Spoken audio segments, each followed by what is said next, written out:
Yo, what's up guys? It's Mark going live. Alright.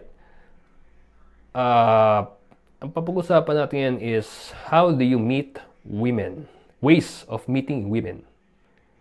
Alright, throughout my years sa dating community since 2012, nag-start ako. So to counting today, brief intro lang, napag-usap na ako ng 12,000 na babae. Okay. Ganun karami. Okay. Believe it or not. So, bilang ko yun. So, okay. So, throughout those years, siyempre, kabisado ka na. Bigyan mo ako ng blindfold. Kabisado ka na kung pag nakipag-usap ako sa isang babae yun, alam ko na yung mapapatunguhan namin. Like, ano ba yun? May mangyayari ba dito? Or friend zone lang? Or hindi siya interesado eh. Or she's just being nice na kinakausap ka. Kabisado ko na yun, kahit blindfold na yun.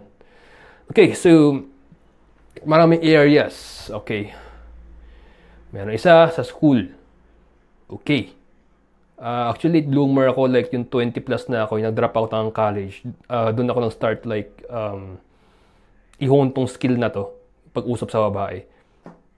Kasi yun, high school sa grade school ko, puro all boys school, tapos limited lang yung contact sa mga babae. Sa akin time na yun, kahit pinag-contact mo sa mga babae, medyo torpe pa ako. May torpe, walang alam, laging kabado. Naalala ko nga yung isang interaction namin nung high school, first year high school, parang umutot yata ako, sobrang nervyoso ko sa babae. Ano yun. Tapos naamoy niya, as in, tinitigan talaga ako, so like, napaya talaga ako anyways. Okay, school.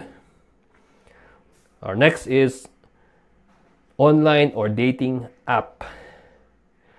Alright, sa mga busy sa inyo, yun, anong tawag doon? Mga busy sa inyo, tapos yun, walang time, puro trabaho lang. Kasi alam ko, nag-BP ako dati, call center, so like, busy, 2 araw lang yung pahinga. Pero,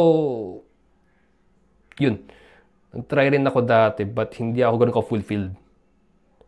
Kaya dito ko sa tinatawag dyan na cold approach. When you say cold approach, parang sa sales, cold calling, random na tao na hindi mo kilala.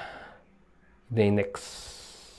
Although sa mga kakilala ko na busy talaga sa trabaho, like walang time na mabigyan ng oras mag-meet ng random na babae, yan sila sa online dating app.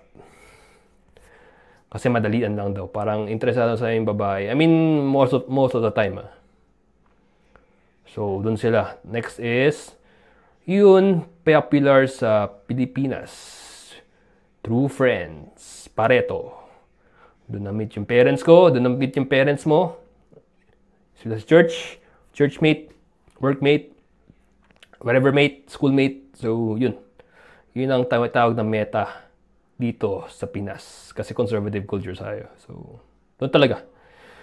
So, next is, yung favorite ko nga, kakasabi ko na kanina, random place, random area, spontaneous.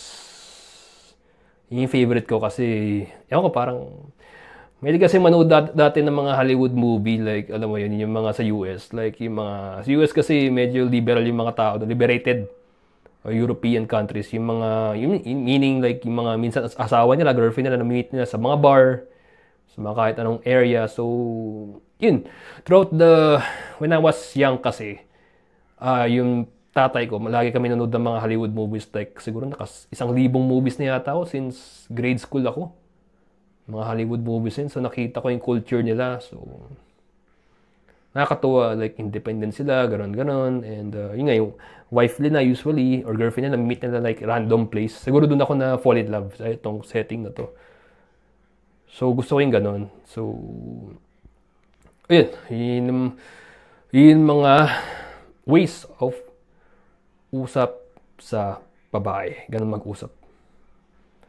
Okay? Alright, please like and subscribe my videos, my page, groups will be followed, and meron ako YouTube, please like and subscribe rin. And alright, this is MES from MES Development, your personal self-development champion at your service. Peace out, guys.